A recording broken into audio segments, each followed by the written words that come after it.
Bonjour, morning brief du 12 juin 2020. La bourse de Tunis se termine sur une note positive pour la troisième séance consécutive, avec un Tunis index qui a progressé de 0,32%, réduisant davantage ses pertes annuelles à moins 6,51%.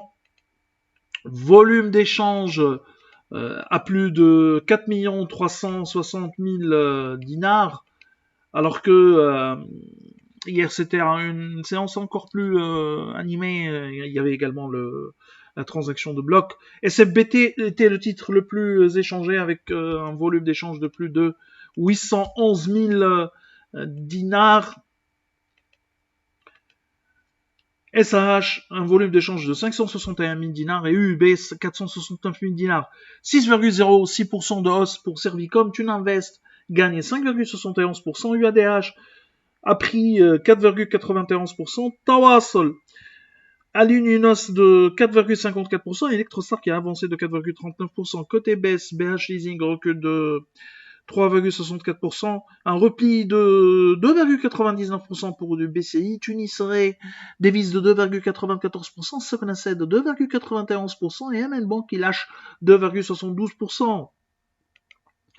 Alors l'actualité, on a les chiffres sur le commerce international ou la balance commerciale mois de mai, avec une contraction des échanges commerciaux qui se poursuit au mois de mai 2020 en raison du confinement, arrêt de production pour la majorité des grandes sociétés tunisiennes et fermeture des frontières.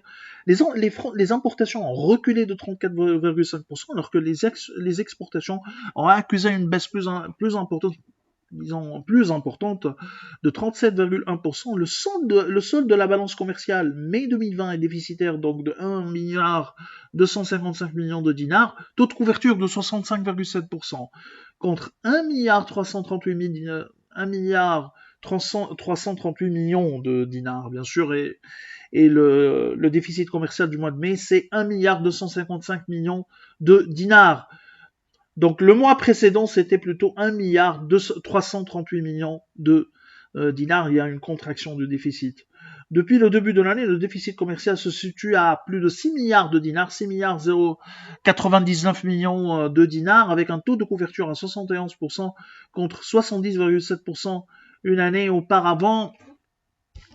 Ce sont des chiffres qui étaient attendus, hein. Rien de surprenant ou de décevant, si vous voulez. Ce sont des chiffres qu'on s'attendait. Il faudra voir un peu la reprise du mois de juin en rythme annuel, hein, et parce qu'en rythme mensuel ou en rythme, ça sera normalement, il y aura une importante hausse, un effet de base décidément favorable. L'autre actualité concerne le décret loi 2020-30 paru au JORT du 10 juin 2020. Il y a augmentation de la retenue à source. Donc ça s'est réalisé de 20 à 35% sur les placements à terme qui sont rémunérés à au moins TMM-1%. Contribution exceptionnelle également de 2% sur les bénéfices 2020 et 2021 pour les sociétés financières hors réassurance. Donc les banques, les assureurs sont également concernés.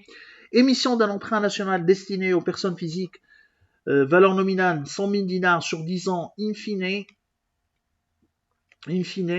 à 4% l'an où les intérêts seront exonérés de la retenue à source. Incitation un peu de tout ce qui est de l'argent, disons non, ou des montants non déclarés, hein, pour pouvoir bénéficier de cette exonération. D'une manière générale, ces nouvelles mesures sont défavorables aux banques et un transfert de liquidité vers la bourse, mais également l'immobilier est possible, hein. Malgré que la demande, même si les problèmes d'une demande pour Aton pour l'immobilier, notamment pour la classe moyenne, persiste encore. Donc un transfert de liquidité vers la bourse et également vers l'immobilier est possible et fort probable. Alors nous vous remercions pour votre attention et on vous donne rendez-vous pour lundi prochain et donc on vous souhaite un bon week-end.